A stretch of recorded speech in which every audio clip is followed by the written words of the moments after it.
Donc, on va avoir la joie de discuter d'un sujet dont on entend quand même assez peu parler dans notre monde bien pasteurisé. C'est le monde d'Antoine Béchamp et donc des micro-IMA.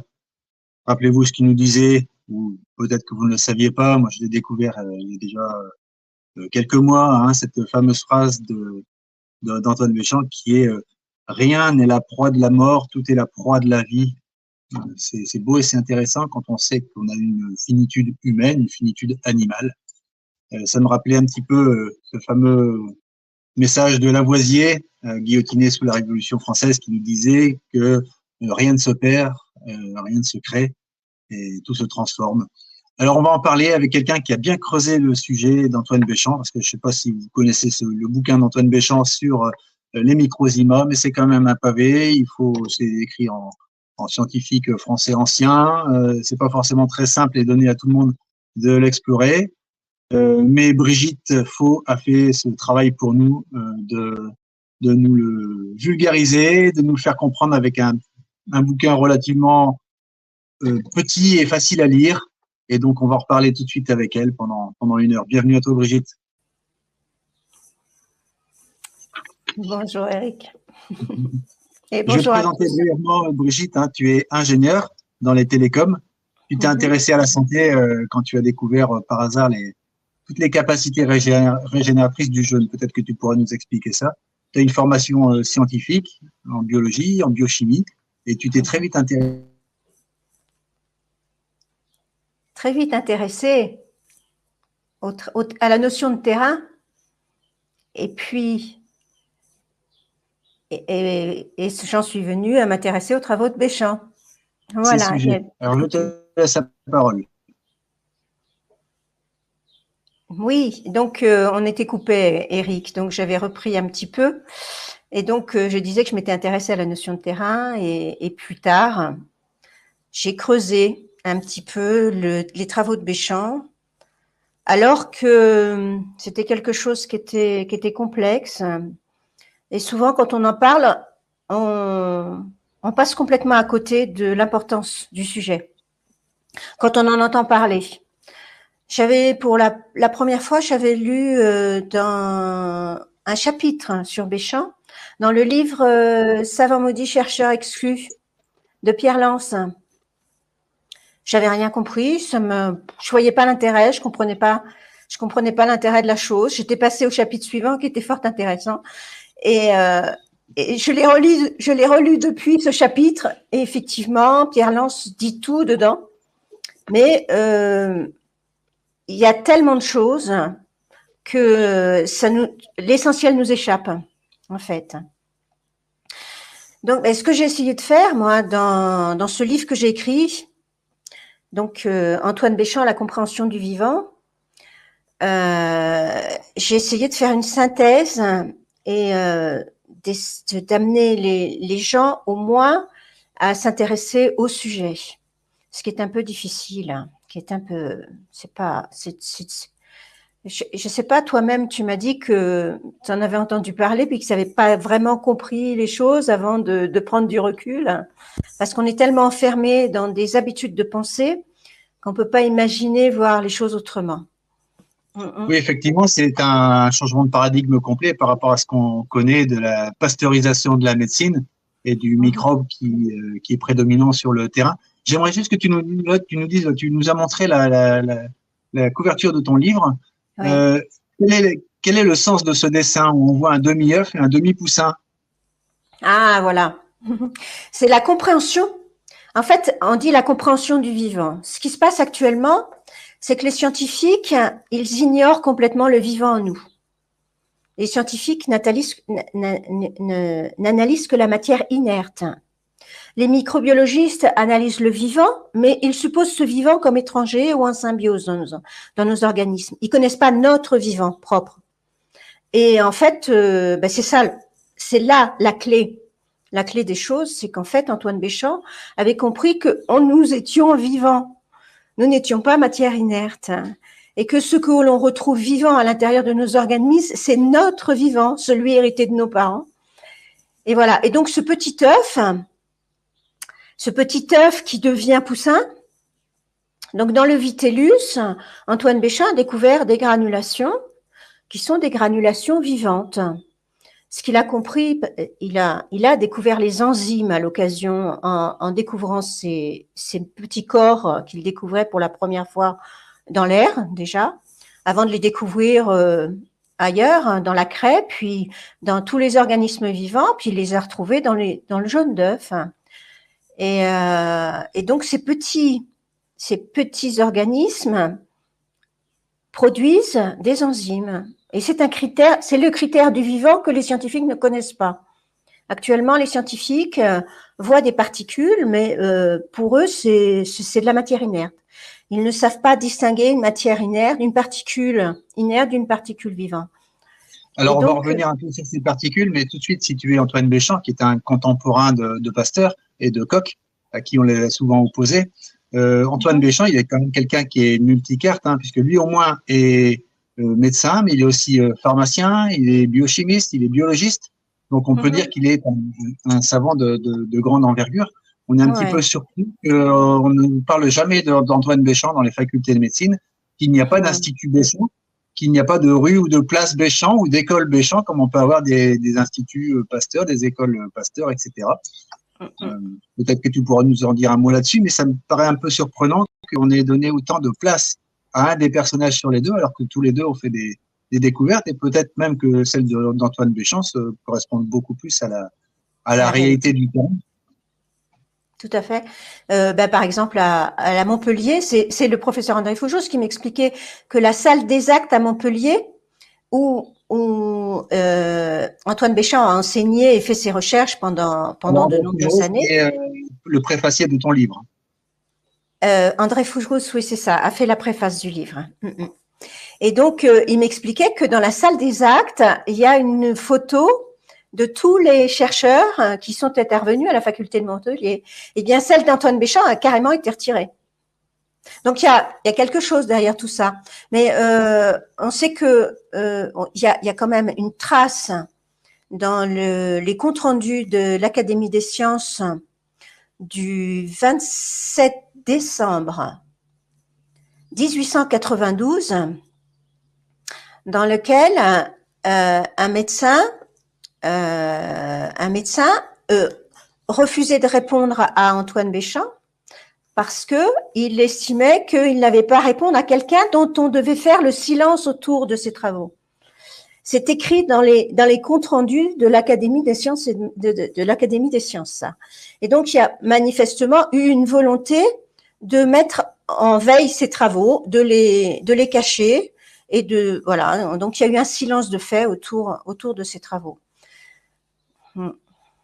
Ça, c'est un vrai problème parce qu'il avait découvert ce qui échappait à Pasteur, c'est qu'il avait découvert ces petites entités. Il avait découvert que ce que Pasteur appelait microbes, c'était en réalité des petites entités qui sont à la base de la vie, de toute matière vivante, animale, végétale, humaine donc. Et il avait découvert donc ces petits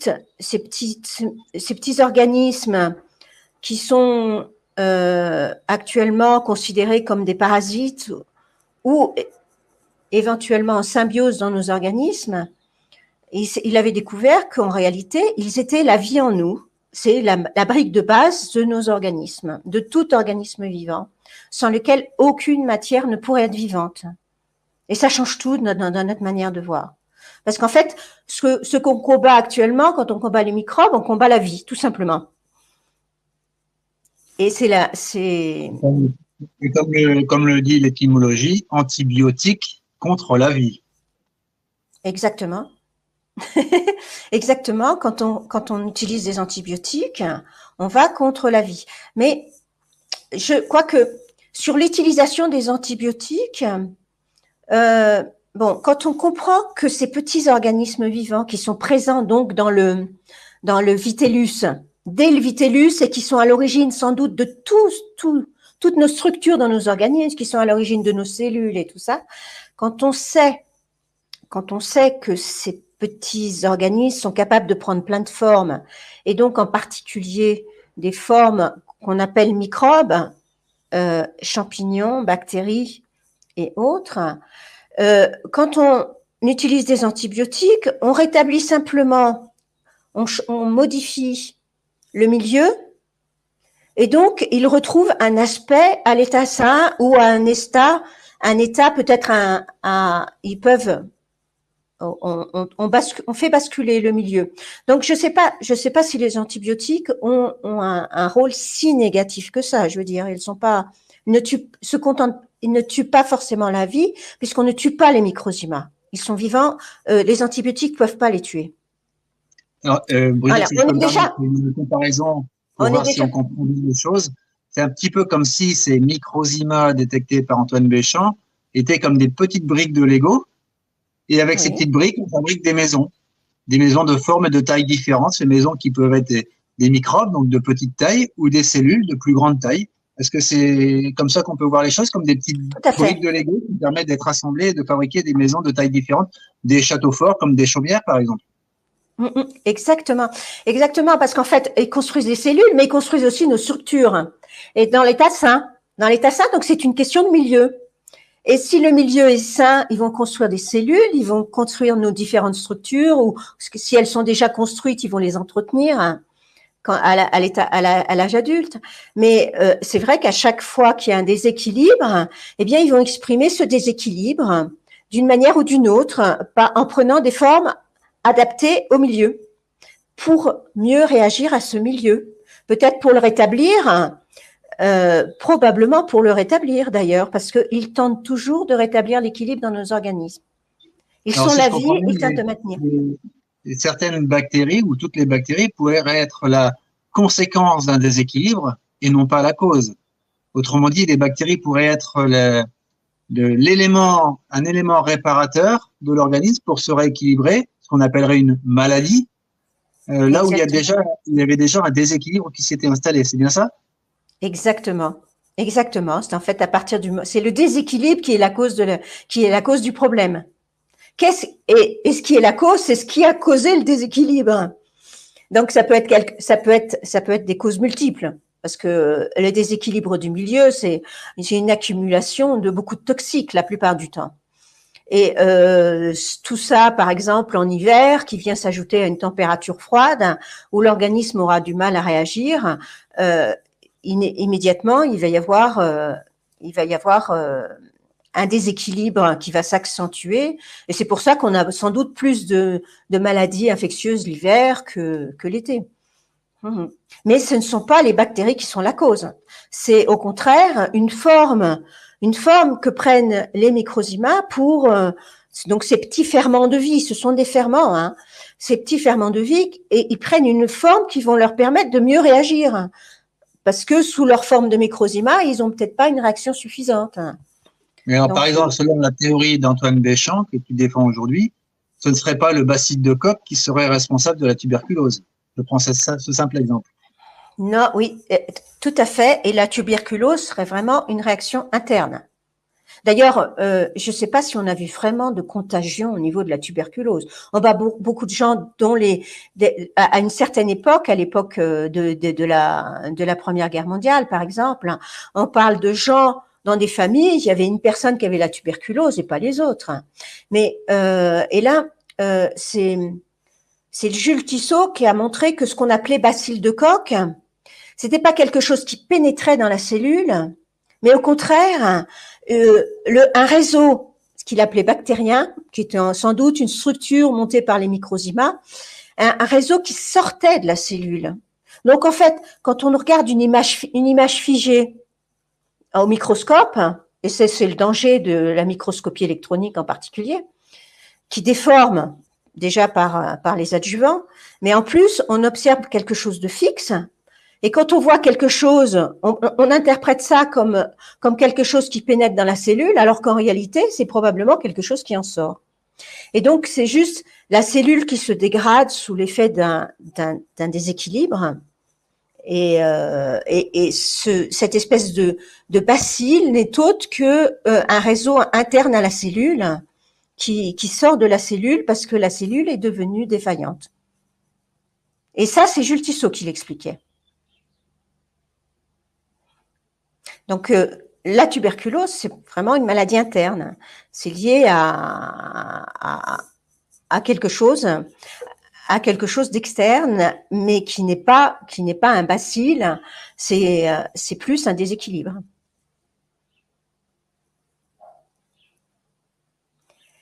Et donc, voilà. Et donc, il y a, mais déjà, Antoine Béchamp expliquait ça. Déjà, Antoine Béchamp comprenait, et pour lui, il était persuadé que la tuberculose ne pouvait pas être quelque chose qui provienne d'un bacille externe. Et Jules Tissot l'a confirmé, ça. Vraiment. Donc, ce réseau bactérien qu'avait trouvé Jules Tissot dans la cellule, ce qu'il appelait réseau bactérien, c'est un réseau sans doute construit à base de microzyma. C'est-à-dire qu'à l'intérieur de la cellule, on a vraiment des choses vivantes. Et ce sont des choses qu'on trouve désormais qui sortent de la cellule sous forme d'exosomes, par exemple. C'est-à-dire que les scientifiques qui découvrent les exosomes maintenant, qui se posent pas la question si ce sont des particules vivantes ou pas, ne réalisent pas qu'en fait, c'est le vivant à l'intérieur de nos organismes qui sort de la cellule ou qui est déjà à l'extérieur de la cellule quand on appelle ça vésicule extracellulaire. Je sais pas, on t'a perdu, Eric, t'es toujours là ou pas? J'essaie de... Non, je suis là, j'écoute. Parfois, il m'a mon image qui saute, mais j'entends très bien. Tu continues à entendre, d'accord, ok. Tu m'entends bien? Oui. Oui. Juste une question. Qu'est-ce qu'on a dans ce cas-là, selon la théorie de Béchamp, qui essaie de l'organisation de la vie par ces microzymas, par ces petits ferments, qu'est-ce qu'on appelle des virus dans ces cas-là? Parce que d'autres scientifiques, plutôt Pasteur, diront, mais oui, mais quid des virus? Quid des virus? De toute façon, déjà, Pasteur, lui, les virus, il voyait pas les microzymas. Mais Pasteur, il décrétait qu'il avait décidé que toutes les maladies étaient causées par des virus ou toutes les maladies étaient causées par des micro-organismes externes. Et à partir du moment où il voyait pas ces micro-organismes au microscope, eh bien, il disait, ça doit être des virus. C'est-à-dire qu'il estimait qu'il y avait sans doute des organismes encore plus petits qui s'étaient introduits dans nos organismes pour nous rendre malades. Mais il les voyait pas. Donc, en fait, ce qu'il a appelé virus, c'est poison, c'est des petits organismes poisons qui auraient pénétré dans nos organismes. C'était une hypothèse de sa part. Et par la suite, quand on a découvert ces petites particules vivantes dans nos organismes, eh bien, on s'est dit, ça y est, voilà les virus. Mais à aucun moment, on a montré que ces petites particules s'introduisaient dans nos cellules. À aucun moment.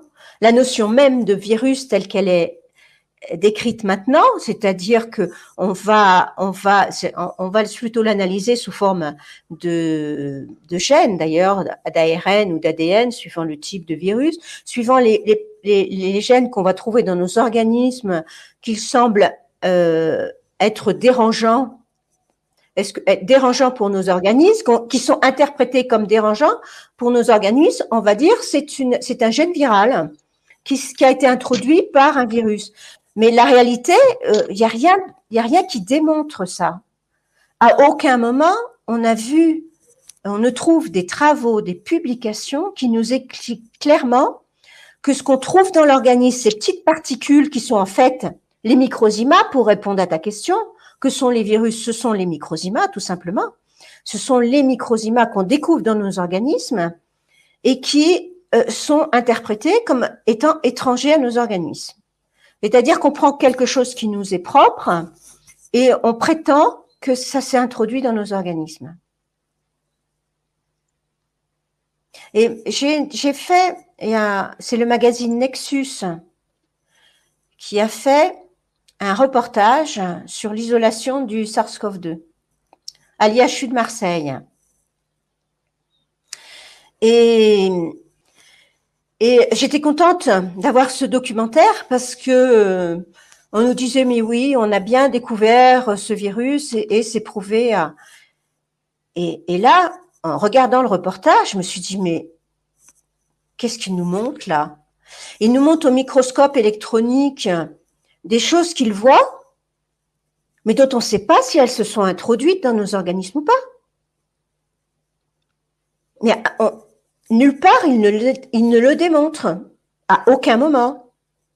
Et alors, quand j'en parle à d'autres personnes ou à des scientifiques, justement, ils me répondent sur Twitter, hein, quand on échange, ils me répondent, mais oui, mais il n'y a pas besoin de le démontrer, c'est quelque chose qui est su. Eh bien oui, ben non. Non, c'est admis, c'est une vérité, c'est-à-dire que ces particules qu'on trouve au microscope électronique, elles sont décrétées comme étant étrangères à nos organismes, mais nulle part c'est démontré. Donc c'est admis depuis longtemps, et quand on observe, donc moi je pose des questions par rapport à ce documentaire, et plein d'autres questions, j'ai posé plein de questions que tout scientifique devrait se poser. C'est vraiment des questions scientifiques. Il y a pas, c'est pas, et on se rend compte qu'en fait, ils partent de choses admises, de vérités admises. C'est-à-dire qu'ils voient une particule, ils décrètent qu'elle est étrangère à nos organismes. C'est admis, donc ils ne le redémontrent pas. C'est-à-dire qu'ils ont trouvé pour un organisme malade cette particule, je suis déconcentrée d'un seul coup. Donc, ils ont trouvé cette particule et ils s'interrogent plus. Est-ce qu'elle fait partie de nous, cette particule? Donc, moi, ce que j'ai fait, c'est qu'il y a d'autres scientifiques qui m'ont dit, mais ça, c'est des choses qu'on sait depuis longtemps. T'as qu'à voir. Et ils m'ont montré des publications sur d'autres maladies. Je sais plus, c'était sur quoi, je sais plus laquelle, hépatite B, je sais plus trop quoi. Et je dis, et voyez, on voit bien que là, ils ont analysé aussi tel virus. Et je dis oui. Eh ben, regardez bien les sources. Remontez à l'origine, à la première source du virus, et vous verrez que dès la première source, c'est quelque chose d'admis. À aucun moment, ils ne montrent, jamais ils n'ont la moindre source, la moindre publication qui montre que cette particule s'est introduite. Jamais. Donc l'isolement des virus, c'est une erreur à chaque fois, ça n'a jamais pu être isolé. Alors, moi justement dans mon livre, parce que je voulais prendre le recul sur la science contemporaine. Dans mon livre, j'ai essayé de rechercher, avant de l'écrire, ce livre, j'ai essayé de comprendre pourquoi on passait à côté des travaux de Béchamp, pourquoi on passait à côté de ces particules. Et donc, ils ont quand même découvert les exosomes. Il y a des dizaines de milliers de publications. Il y a beaucoup de chercheurs qui travaillent sur ce qu'on appelle les exosomes. Donc, des particules qui sortiraient des cellules et qu'on retrouve à l'extérieur des cellules et auxquelles on découvre une quantité de propriétés, mais ça n'en finit pas. Ils ne cessent de leur découvrir des propriétés, sans se douter un seul instant que ces particules sont vivantes.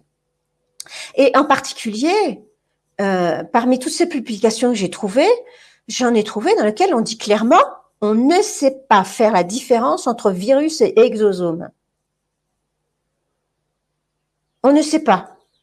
C'est-à-dire, dans un cas, on décrète que c'est une particule qui s'est introduite, mais on le décrète, c'est pas démontré. Et dans ces cas-là, on appelle ça virus. Dans l'autre cas, c'est une particule qui vient de la cellule et on l'appelle exosome. Et dans les deux cas, je trouve quelque chose de très intéressant, c'est que tu as parlé de décréter, c'est-à-dire que ça reste une hypothèse. On suppose que, on ne peut pas le prouver. Or, si j'ai bonne mémoire du peu que je connais d'Antoine Béchamp, ça a quand même été un scientifique qui s'est acharné à faire des expérimentations et de recommencer ces expériences et de les refaire encore, de les refaire sous témoin et plusieurs fois avant de pouvoir affirmer quelque chose. Donc, quand lui, il parle de l'analyse de ce qu'il a fait sur les fermentations, sur les microzymas, on peut le croire sur parole, il a tout de même expérimenté plusieurs fois ces choses-là, contrairement à d'autres de son époque comme récemment, qui se contentent d'hypothèses, de suppositions, en se basant sur des postulats qui, dès le départ, sont faux. Complètement. Et alors, bon, à cette époque-là, on parlait pas vraiment de virus. Lui, ce qu'il a montré, c'est que c'est ces petites particules qu'il a découvertes dans nos organismes. Il savait pas que plus tard, c'est ce qu'on appellerait les virus. Ou qu'on appellerait ça mitochondrie. Parce que moi, ce que je suis en train de découvrir de plus en plus, quand je continue à analyser les publications récentes et j'essaie de voir un petit peu ce qu'on découvre actuellement. Donc, quand on sort un peu de la microscopie électronique qui finalement tue le vivant et déforme ce qu'on observe en microscopie électronique est complètement déformé par la fixation parce que ça tue la cellule et ça tue les choses à l'intérieur. Quand on observe le vivant, on n'observe plus du vivant. Ouais.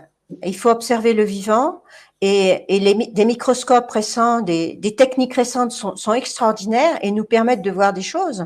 Donc, justement, là, d'un seul coup, les scientifiques découvrent, par exemple, alors, je parle là des mitochondries, du vivant en nous.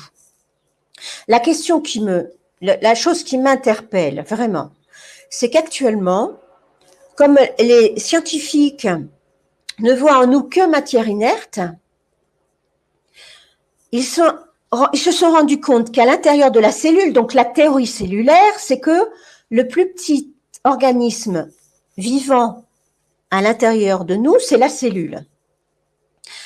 C'est ça la théorie cellulaire. Et donc, ils réfutent tout ce qui pourrait être vivant en dessous de la cellule. Et quand ils trouvent quelque chose de vivant en dessous de la cellule, c'est forcément quelque chose qui s'y est introduit. Donc, virus. Mais alors, du coup, ils se rendent compte que notre métabolisme, toutes nos réactions, en fait, il faut savoir que toutes les réactions chimiques profondes, selon les travaux de Béchamp, ne peuvent être réalisées que par des petits ferments. Les réactions chimiques profondes, ce sont des fermentations. Et le métabolisme en particulier est une fermentation. Et donc, ils se sont rendus compte que seul un petit organisme vivant, là, les scientifiques contemporains se sont rendus compte qu'il fallait un petit organisme vivant pour réaliser ce métabolisme. Ça, ils l'ont compris eux aussi. Mais comme ils sont sur la théorie cellulaire, ils ne peuvent pas imaginer que ce petit organisme vivant qui réalise le métabolisme, qui n'est autre que le microzyma en fait, c'est forcément introduit et donc c'est un élément en symbiose. Alors ils sont allés raconter l'histoire d'une archéobactérie qui vivra en symbiose dans nos cellules pour réaliser notre métabolisme. C'est-à-dire que nous, on ne serait pas capable de réaliser notre métabolisme, on aurait besoin d'une bactérie pour ça, externe. On n'est pas vivant. Selon la science contemporaine, on n'est que matière inerte, on n'est pas vivant. C'est ça. Donc moi, je remets en question complètement la théorie cellulaire. C'est Antoine Béchamp qui remettait en question la théorie cellulaire, qui disait que le plus petit organisme vivant le plus petit élément vivant dans nos organismes, c'est pas la cellule, mais c'est le microzyma qui est beaucoup plus petit et qui réalise toutes les transformations chimiques profondes à l'intérieur de nos organismes, qui réalise les fonctions des centres vitaux. C'est-à-dire qu'il a isolé les microzymas, il réalisait les mêmes fonctions du centre vital que ce qu'il avait réussi à réaliser avec les cellules elles-mêmes auparavant. C'est-à-dire qu'il réalise nos fonctions. Ce que tu as dit sur les mitochondries m'intéresse parce que ça correspond également avec le fait que nous sommes maintenant depuis une bonne décennie considérés comme des êtres hybrides, puisque nous dépendons aussi énormément, non pas seulement des mitochondries qui génèrent le cycle de Krebs et donc nous apportent de l'énergie et qui ont donc un code génétique, un patrimoine génétique différent de nos cellules, mais nous dépendons également du microbiote intestinal qui est composé de milliards, de centaines de milliards de bactéries avec des centaines d'espèces différentes et sans lesquelles on serait incapable de vivre parce qu'elles nous aident non seulement à protéger des bactéries opportunistes, mais elles nous aident également à nous synthétiser des vitamines, à permettre à que des sels minéraux d'intégrer notre organisme et donc à nous maintenir en bonne santé. Les êtres hybrides que nous sommes dépendent énormément de ces bactéries et par conséquent, je trouve que ça a un lien très fort avec les microzymas dont tu nous parles, puisqu'ils sont aussi à la source de toutes ces bactéries. Exactement. Exactement. Donc, en fait, les microzymas sont la vie. Et quand on parle du microbiote intestinal, c'est sans doute des microzymas qui viennent de notre alimentation, mais aussi de nos glandes salivaires, de nos tissus intérieurs. Et finalement, on se nourrit de quoi? Des déchets des fermentations, de ces microzymas qui ont pris la forme de bactéries dans nos intestins parce que le milieu est favorable au développement des bactéries. Et finalement, on se nourrit des déchets de la fermentation. De la même manière que l'énergie fournie par le métabolisme et par nos microzymas qu'on appelle mitochondries maintenant ou qu'on appelle archéobactéries sont des déchets de la fermentation. C'est une énergie qui est produite par les microzymas. Et ils sont capables de transformations extraordinaires, hein. Et je crois que si on analysait enfin toutes ces particules vivantes à l'intérieur de nos organismes, exosomes, mitochondries, c'est la même chose. C'est la même chose. Je vois des vidéos, des lives dans lesquels on découvre, on colorie une molécule typique. Alors, est-ce que c'est l'ATP? Je sais pas. Une molécule typique du métabolisme, en fait, énergétique. Eh bien, on le découvre à l'extérieur des cellules, transporté par des petites granulations. On prétend que c'est des mitovésicules qui transporteraient des mitochondries. En fait, ce sont encore nos granulations, ce sont nos microzymas. Ce sont des microzymas qui réalisent ce métabolisme. Et ça, je trouve plusieurs interprétations comme ça, où les scientifiques, s'appuyant sur cette théorie cellulaire et ne la remettant pas en question, savent plus comment interpréter. Alors, ils appellent ça mitovésicule, le fait d'archéobactéries quand il s'agit de mitochondries à l'intérieur de nos organismes. Ils appellent ça, alors on les retrouve aussi au niveau du réseau cellulaire, ce réseau bactérien que trouvait Jules Tissot, on les retrouve partout, mais à chaque fois ce sont nos microzymas. Cette coloration qui permet de repérer le métabolisme sur la microscopie permet à chaque fois ça pointe sur des granulations. Et donc, ils devraient s'interroger. Ils sont présents, entre autres, dans notre alimentation. Tu dis? J'ai pas compris le début de ta phrase. On les rencontre partout, ces microzymas, dans l'air qu'on respire, mais également dans notre alimentation. Complètement. Oui, tout à fait. On les rencontre. Ils sont partout. Pourquoi? Alors là, on peut rentrer sur une autre. Donc, en fait, ils sont la vie en nous. Ils établissent, ce sont les petits ferments de vie. Donc, en fait, c'est leur fermentation qui sont toutes les réactions chimiques profondes à l'intérieur de nos organismes. Ce sont ce qu'on appelle nos mitochondries. Ce sont, toutes nos structures. Ils sont à l'origine de l'œuf. Dans l'œuf, ils sont à l'origine de tout dans nos organismes. Et ce qui se passe, et c'est là quand tu dis qu'on en retrouve partout, donc on en retrouve dans tous les organismes vivants, mais on en retrouve aussi dans l'environnement. Et que sont ces petites particules dans l'environnement? Ce sont en réalité les restes des organismes vivants. Ça, c'est ce qu'a compris Antoine Béchamp. Et il a montré que ces petits organismes qui nous constituent à notre mort, et c'est là qu'on explique la phrase que tu disais, rien n'est la proie de la mort, tout est la proie de la vie. À notre mort, ils restent vivants. Et c'est eux qui nous putréfient, avec l'aide d'autres microzymas extérieurs, avec tout ce qui peut profiter de notre mort. ils vont nous putréfier, mais ils peuvent y arriver seuls si on les isole complètement. Et ça, c'est des expériences qu'Antoine Béchin a fait. Alors, il avait Et fait une donc, autre expérience que je trouve très intéressante et je voudrais qu'on s'attarde un petit peu dessus.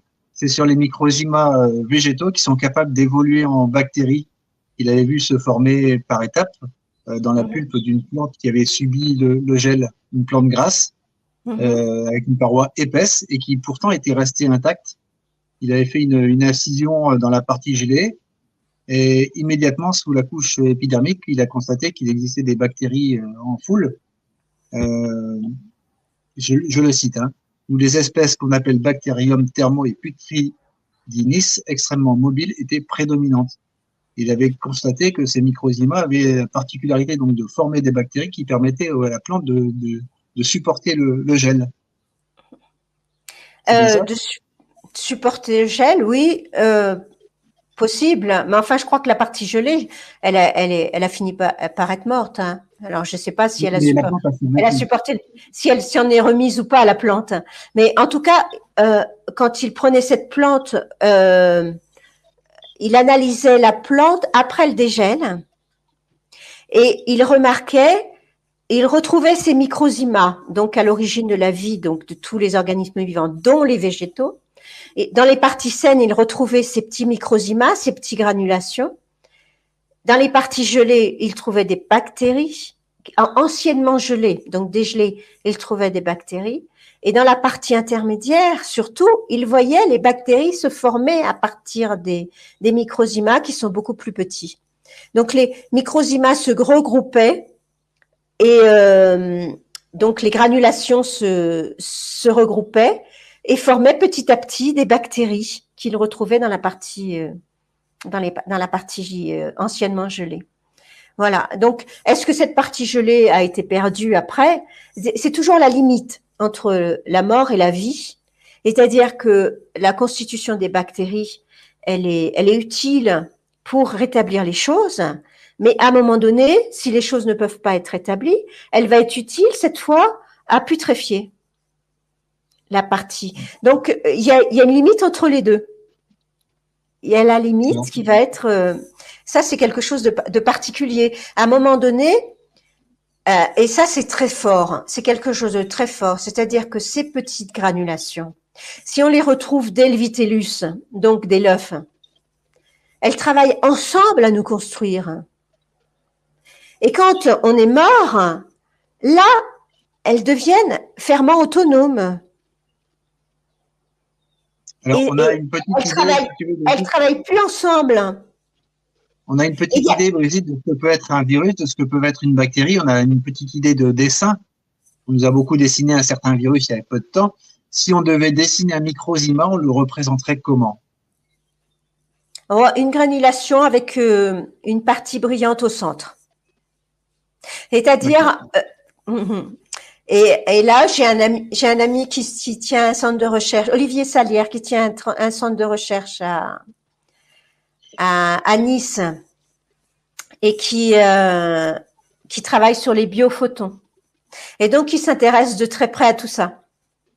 Parce que cette lumière au centre des microzymas a sans doute une capacité particulière. Mais de toute façon, les microzymas, il faut enfin s'y intéresser, les analyser autrement. C'est la vie. Y a-t-il du matériel génétique dedans? Y a-t-il quoi?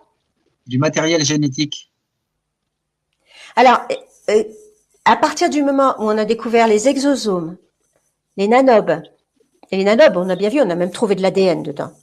On a trouvé, je pensais, ça s'appelle les endophytes chez les végétaux, mais les endophytes sont peut-être déjà évolués. On trouve de l'ARN dans les exosomes, hein. Donc, et on trouve de l'ARN dit viral d'ailleurs dans les exosomes. Hein. Et oui, bien entendu, on trouve des gènes. Mais j'en suis à me demander si on a vraiment des gènes dès le départ. Et des scientifiques se posent la question, c'est-à-dire que ces granulations, nanobes, exosomes, microzymas, peuvent être tellement petites que les scientifiques se disent, mais ça peut pas être des particules vivantes parce qu'elles ne contiendraient pas de gènes. compte tenu de leur taille, elles sont trop petites pour contenir de l'ADN. Et là, c'est là que je me dis, mais la question devrait être inversée. C'est-à-dire que si ce sont les particules qui sont dans le vitellus, qui sont à l'origine de tout dans nos organismes, ils sont aussi à l'origine de nos gènes. Et ce qu'il me fait dire ça, c'est que justement, j'ai trouvé une publication scientifique qui montre l'auto-assemblage de l'ADN par des granulations dans le vitellus, au tout début de la formation de l'embryon. Donc, en fait, ils sont aussi à l'origine de nos gènes. Et souvent, on dit, on parle de particules étrangères. Quand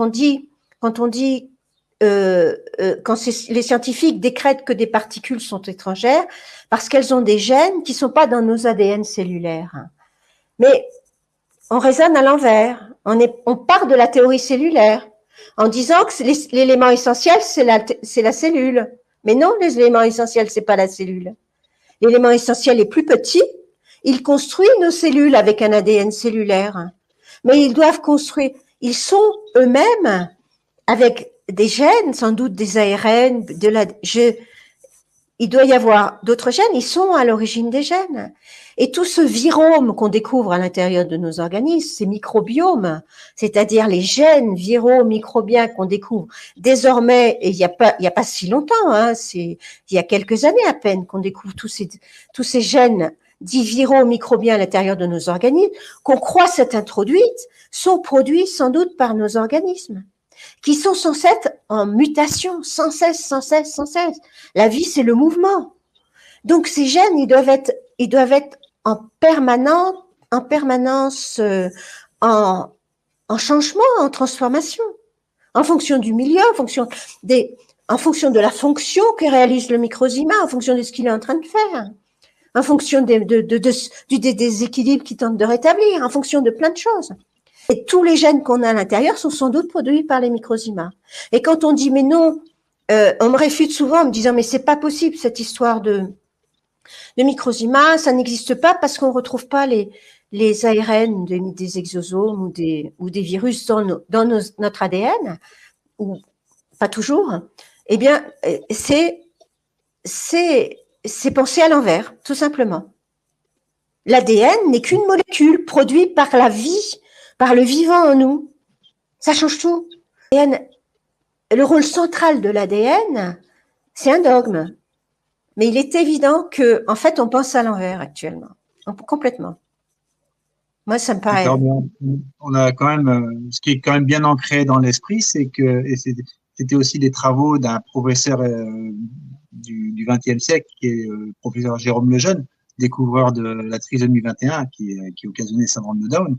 Il expliquait il disait très souvent une phrase qu'il aimait beaucoup, c'est au commencement était la vie, au commencement était le message, pardon, et le message était dans la vie, et le message était la vie.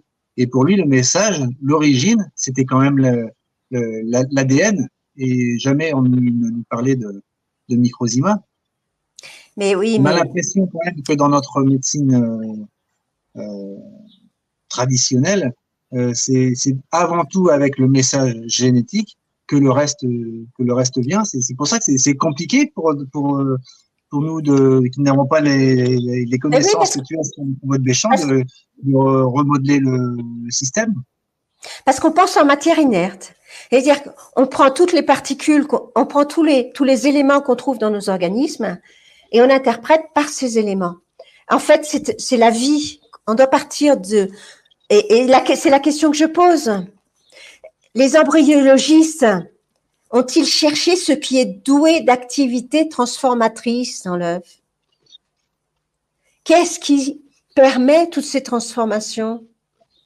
Parce que on fait plein de constats dans nos organismes. Et c'est vrai que toutes ces analyses en biochimie, ils ont fait tout un tas d'analyses. Ils ont repéré toutes les transformations qu'il pouvait y avoir. Mais comment se produisent ces transformations? Sans vie, elles ne se produisent pas. C'est-à-dire que c'est la vie qui est à l'origine de ces transformations. Ce sont des fermentations. C'est la vie qui est à l'origine de ces fermentations et de ces transformations. Et c'est la vie qui est à l'origine de nos gènes. C'est-à-dire qu'il est probable que c'est les microzymas hérités de nos parents qui nous apportent l'information.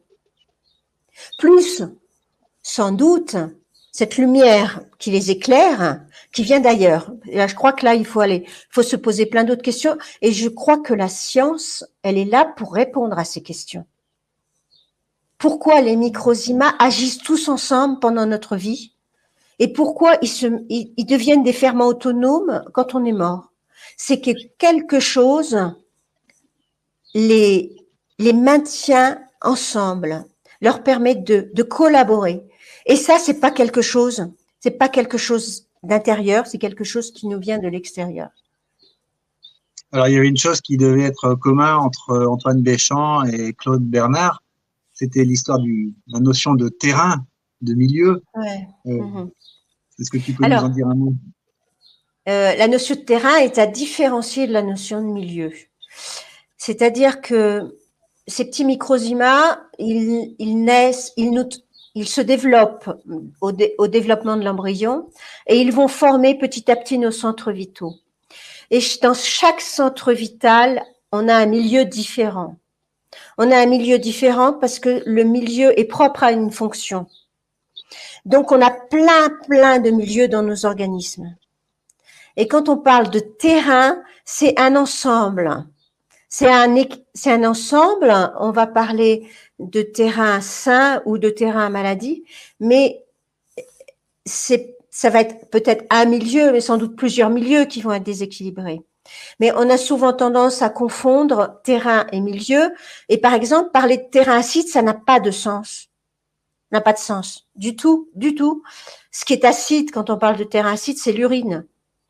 Mais en fait, il est probable que le sang, lui, il va être plutôt alcalin et il va être plutôt oxydé. D'ailleurs, la plupart du temps, c'est l'oxydation du sang qui va produire une urine acide. Mais ça, c'est en faisant de la bioélectronique que j'ai compris tout ça. Mais on ne peut pas parler d'un terrain physiologiquement parlant. C'est un ensemble de milieux qui sont tous différents. Et plus on est déséquilibré, plus les milieux sont différents. Au passage des membranes, il y a une inversion des paramètres physico-chimiques. Oui, on va très loin là quand on commence à parler de tout ça. il y a tellement de choses à partir de là. Alors, on comprend, Brigitte, que la cellule n'est pas le primum movens de la vie, que le microzyma est peut-être la pièce maîtresse de cette vie. Mais sachant cela maintenant, quelle est l'implication pour nous dans notre monde où nous vivons plutôt sous la coupe de la pasteurisation, où nous avons également un environnement qui est plus centré sur une alimentation un peu transformée, un peu désordonnée, avec également des traitements, des médicamenteux, notamment des antibiotiques et tous les autres médicaments qui peuvent perturber notre organisme. Quelle implication est-ce que ça peut avoir sur nous de se pencher sur les travaux de Béchamp? Parce que c'est ça qui est important. Je pense que pour les 10 dernières minutes d'émission, ça vaudrait le coup de se pencher là-dessus. Qu'est-ce qu'on fait de tout ça maintenant qu'on sait tout? Eh bien, on a la vie en nous et que cette vie, elle est respectée quand on respecte les milieux intérieurs. Donc, pour l'ensemble des milieux, quand on respecte notre terrain. Donc, on a une part, on a une responsabilité dans notre santé.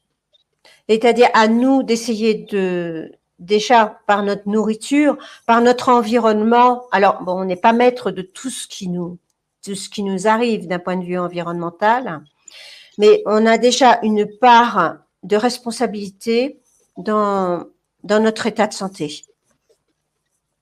Et donc, il faut, oui, il y a plusieurs choses qui interviennent, c'est-à-dire les choses dont on est maître, c'est-à-dire déjà apporter le vivant en nous par une nourriture vivante le plus possible, pas forcément manger cru tout le temps, mais il faut savoir que les microzymas meurent au-delà d'une certaine température.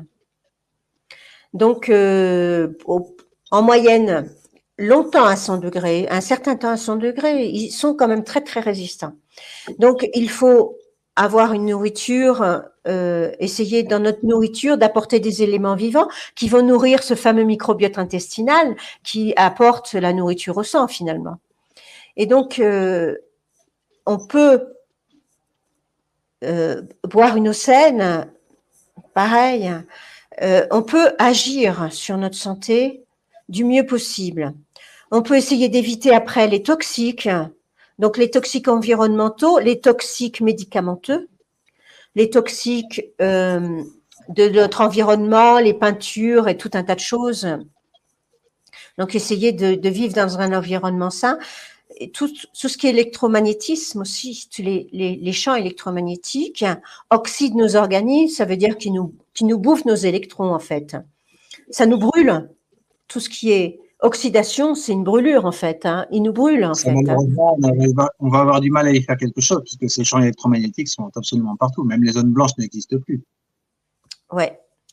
Mais nous, je sais pas, moi chez moi la nuit, il n'y a pas une lumière d'allumée. Hein. Tout est coupé, tout est éteint. Donc, on peut au moins essayer de mettre des IAC, des interrupteurs automatiques de champ au niveau du compteur pour les chambres. Au moins dormir dans un environnement dans lequel les champs électromagnétiques des câbles électriques qui sont dans nos murs ne diffusent plus de champs électromagnétiques. Ça, on peut essayer de couper la Wi-Fi pendant la nuit également, par exemple. Ah ben complètement. Moi, je sais que par exemple mon four, puisqu'il y a la lumière, il y a l'horloge du four. Moi, je le coupe au niveau du compteur. Hein. Le four, il est tout le temps. Je le mets en route uniquement. Je remets. Il n'y a pas de lumière dans la maison la nuit. Voilà. Et je suppose que tu n'as pas de four à micro-ondes chez toi. Ah ouais, oui, oui, sans aucun doute. Mm-hmm. Et puis, ben, au-delà, donc on parlait de la nourriture, on parlait tout de l'environnement, et puis surtout le psychisme, parce que tout le stress et toutes nos pensées sont oxydatives la plupart du temps, et donc nous détruisent. Donc il y a tout un travail à faire sur soi. On a la possibilité d'être, gagner en autonomie. Sans être complètement, c'est vrai qu'on est un peu dépendant de facteurs extérieurs, mais on peut gagner en autonomie. Ben, je sais que moi, ça fait plus de 10 ans, ça fait plus de 10 ans que j'ai pas vu de médecin. Hein. Ma carte vitale, elle n'a pas servi depuis très longtemps. Hein. Mais voilà, ça veut pas dire que je pourrais pas avoir besoin un jour. Hein. Je sais que oui, toi qui es chirurgien en particulier, on sait bien que les médecins peuvent être particulièrement utiles en cas d'accident et autres. Mais pour ce qui est de la gestion de ma santé, je l'ai prise en main. À partir du moment où j'ai compris, je l'ai prise en main. Il y a un site qui s'appelle Bonnes Habitudes d'ailleurs, parce qu'à partir du moment où j'ai compris, j'ai transmis ça. Donc, sans imposer quoi que ce soit, j'ai essayé de donner des clés que chacun peut adapter à soi-même. Voilà. Merci beaucoup. Oui. On a oublié le jeûne. C'est quand même très important pour réparer. Oui. C'est vrai, le jeûne était important pour réparer. J'ai une phrase que j'aime beaucoup, que j'ai découvert dans un petit bouquin de Jade Allègre, qui disait on mange une fois pour soi et 3 fois pour le médecin. Si on pouvait prévoir un seul repas dans la journée, ça permet aussi au corps de pouvoir se réparer pendant toutes ces heures de jeûne, ces 23 heures de jeûne qui nous suivent.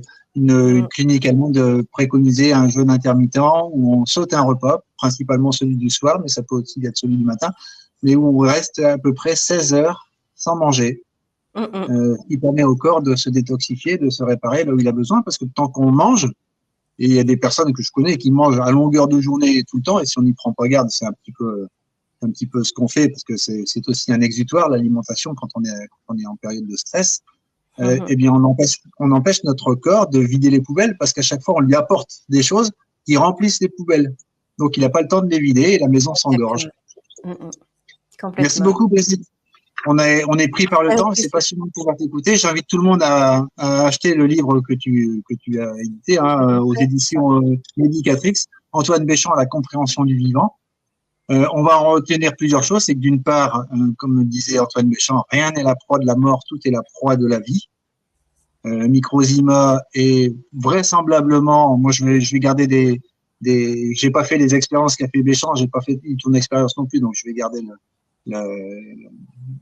une sorte d'approximation de liberté, de me dire on a vraisemblablement que le microclimat est à l'origine de la vie et que la théorie cellulaire ne tient pas lorsqu'on tient compte des faits.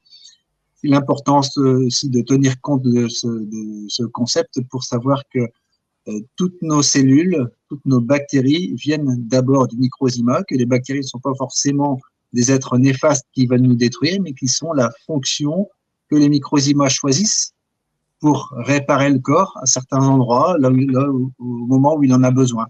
Donc attention aussi à des antibiotiques qui parfois sauvent des vies, mais peuvent aussi entraîner d'autres dégâts à côté.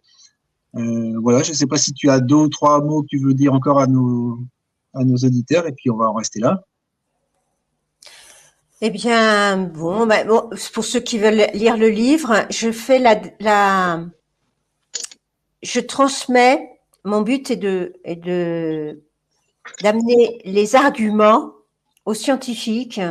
Donc, je fais la démonstration scientifique et je mets les expériences d'Antoine Béchamp. Enfin, certaines expériences, j'ai essayé d'amener la théorie pas à pas. Voilà.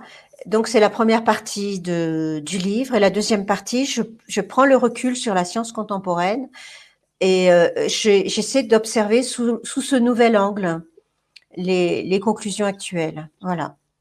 Merci Brigitte.